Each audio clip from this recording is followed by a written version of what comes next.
সাকিব ভাই থাকা মানে আপনার ব্যাটিং বোলিং দুই দিক থেকে একটা অন্যরকম সুবিধা পাওয়া। রংপুর রাইডার্সের একটা ফ্যান বেজ আছে, বাট আমার কাছে মনে হয় যে অল ওভার বাংলাদেশকে প্রতিনিধিত্ব করছে। থেকে বড় যে জিনিসটা ইন্ডিভিজুয়াল কোনো কিছু চিন্তা না করে আসলে বাংলাদেশ ক্রিকেট কীভাবে উপরে যাবে এটা নিয়ে চিন্তা করা।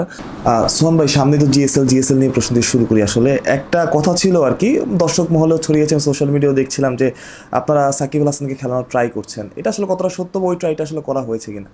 না, অবভিয়াসলি দেখেন, আমার কাছে মনে হয় যে সাকিব ভাই যে টিমেই থাকবে ওই টিমটা অবশ্যই একটুখানি বুস্ট আপ থাকবে, এবং সাকিব ভাই থাকা মানে আপনার ব্যাটিং বোলিং দুই দিক থেকে একটা অন্যরকম সুবিধা পাওয়া।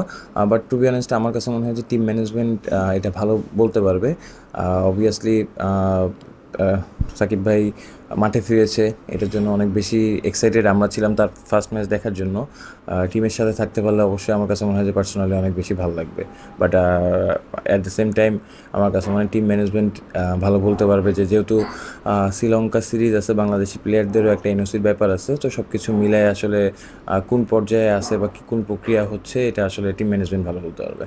তার মানে একটা কথাবার্তা তো হয়েছে আলটিমেটলি যে সাকিবকে যদি ইনক্লুড করা, যেহেতু আপনার ন্যাশনাল টিমের অনেকগুলো প্লেয়ার পাচ্ছেন না আলটিমেটলি, সো এর বাইরে থেকে আসলে বেস্ট পসিবল অপশনটাই তো আপনি নিতে চাইবেন। হ্যাঁ, আসলে অনেকের সাথে কথা হয়েছে, এবং যেটা বললাম যে প্লেয়ারদের অ্যাভেলেবিলিটির উপরে আসলে অনেক কিছু ডিপেন্ড করতেছে। সোফার একটু টাফ সিচুয়েশনও যাচ্ছে ফরেন প্লেয়ার বা লোকাল প্লেয়ার নিয়ে, যেহেতু আমাদের বাংলাদেশিদের শ্রীলঙ্কা সিরিজও আছে, সো এনওসিরও একটা ব্যাপার আছে। তো সব কিছু মিলায় আসলে ডিপেন্ড করতেছে যে সিচুয়েশনের উপরে যে কীভাবে আসলে প্লেয়াররা অ্যাভেলেবেল থাকে। সেদিন শাহরিয়ান ভাই ইন্টারভিউতে বলছিলেন আমাদেরকে যে রিয়াদ ভাইয়ের সাথেও আপনারা কথা বলেছেন যে মাহমুদুল রিয়াদকে যদি ইনক্লুড করা যায়, সো ওই ব্যাপারে কতটুকু এগিয়েছে বা ওইরকম কোনো কথাবার্তা আছে কিনা? না, আমি যতটুকু জানি আমার সাথে ফাইনালি ওইভাবে কথা হয় না, বাট প্লেয়ারদের যেটা বললাম যে সব প্লেয়ারদের সাথে হয়তো বিদেশি অনেক প্লেয়ারের সাথে কথা হয়েছে, লোকালও অনেক প্লেয়ারের সাথে কথা হচ্ছে। But at the same time যেটা বললাম, আসলে ডিপেন্ড করতেছে যে শ্রীলঙ্কা সিরিজের উপরে অনেক কিছু, তো এটার জন্য আসলে টিম ম্যানেজমেন্ট তাদের জায়গা থেকে 100% দিয়ে চেষ্টা করতেছে আসলে বেস্ট পসিবল টিমটা করার।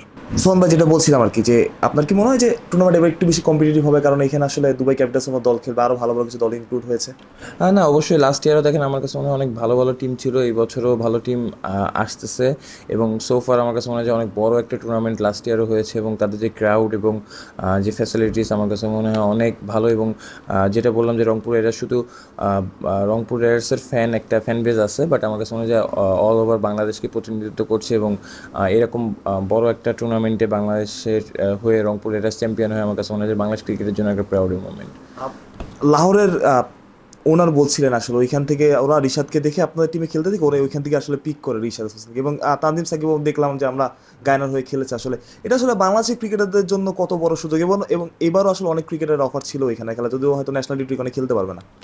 না, দেখেন, টু বি অনেস্ট যদি বলি, আমরা বাংলাদেশ ক্রিকেট একটা টাফ টাইম পার করছি আসলে। আমরা আমার কাছে মনে হয় সবাই হয়তো ওই জায়গা থেকেই সবারই রেসপন্সিবিলিটি, এবং সবাই চেষ্টা করতেছে যে বাংলাদেশ ক্রিকেট আসলে যেখানে থাকার কথা ছিল আমরা হয়তো ওই জায়গাটাই রিচ করতেছি না। বাট টু বি অনেস্ট যদি আমরা অ্যাজ এ টিম হিসেবে ভালো করি, এবং যে বললাম যে অপরচুনিটিগুলো যদি কাজে লাগাই, হয়তো বাংলাদেশ ক্রিকেটটা আরও উপরের দিকে যাবে। এবং সবথেকে বড় যে জিনিসটা ইন্ডিভিজুয়াল কোনো কিছু চিন্তা না করে আসলে বাংলাদেশ ক্রিকেট কীভাবে উপরে যাবে এটা নিয়ে চিন্তা করা। আর এরকম টুর্নামেন্ট বা এরকম ফ্র্যাঞ্চাইজিতে আসলে যদি পার্টিসিপেট করা হয়, অবভিয়াসলি আমার কাছে মনে হয় যে বাংলাদেশের প্লেয়ারদের জন্য অনেক বড় একটা অপরচুনিটি, এবং নিজে কনফিডেন্স বিল্ড আপ করার জন্য এটা আমার কাছে মনে হয় অনেক বেশি কাজে লাগবে। সোহান ভাই, যেমনটা বলছিলেন আসলে যে এই পারফরমেন্স আমরা আশা করি বাংলাদেশ দল থেকে, ওইটা হয়তো পাচ্ছি না। মানে আপনি তো ন্যাশনাল টিমে খেলেছেন, ইনশাল্লাহ ভবিষ্যতেও খেলবেন, কেন এমন হচ্ছে হুট করে? মানে আমরা তো এত খারাপ দল আসলে না। না, আমার কাছে মনে হয় যে টু বি অনেস্ট দেখেন, আমরা যদি 17-18 সালের দিকে যেখানে ছিলাম ওইখান থেকে আমাদের এখন যেখানে থাকার কথা ছিল, টু বি অনেস্ট বলতে গেলে আমরা ওই জায়গাটা নেই অ্যাট দিস মোমেন্ট অ্যাটলিস্ট। তো আমার কাছে মনে হয় যে অনেক কিছুই আসলে রয়েছে, বাট আমার কাছে মনে হয় যে ফাইন্ড আউট করতে হবে যে কীভাবে আমরা অ্যাজ এ টিম হিসাবে টিম বাংলাদেশকে উপরের দিকে নিয়ে যেতে পারি। এবং আমার কাছে মনে হয় সবাই এই জিনিসটাই চিন্তা করতেছে, এবং প্লেয়ারদের কাছ থেকে আসলে ওই ফিডব্যাকটাও ইম্পর্টেন্ট। এবং আমার কাছে মনে হয় যে আমরা সবাই চাই যে বাংলাদেশের ক্রিকেট আরও উপরের দিকে থাকুক, এবং ওই জায়গাটা যাতে আমরা রিচ করতে পারি। একটু কি ভাইয়া হতাশাজনক কিনা যেভাবে আমরা সংযুক্ত আরব আমিরাতের সাথে হারলাম এবং পাকিস্তানের সাথে আসলে কম্পিটিটিভ ক্রিকেটটা মনে হয় না আমরা খেলতে পেরেছি, আসলে একটু কি হতাশাজনক কিনা এই পারফরমেন্সটা? না, টু বি অনেস্ট আমি তো বললাম যে দেখেন আমাদের একটা টাফ টাইম যাচ্ছে। অবশ্যই অ্যাজ এ প্লেয়ার হিসেবে চেষ্টা করব আমাদের সবারই যাতে আমরা এই জায়গা থেকে কীভাবে এই টাফ টাইমটা পার করে ভালো ক্রিকেটটা খেলতে পারি এবং বাংলাদেশের বলতে গেলে বাংলাদেশের মানে ম্যাক্সিমাম পিপুলই আসলে ক্রিকেটের প্রতি ইমোশনাল। তো আমার কাছে মনে হয় এটা আমাদেরও রেসপন্সিবিলিটি তাদের এই ফিডব্যাকটা দেওয়া। At the same time Bangladesh cricket কীভাবে উপরের দিকে নিয়ে যাওয়া যায় এটা নিয়ে আসলে আমাদের সবারই চিন্তা করার অনেক জায়গা আছে।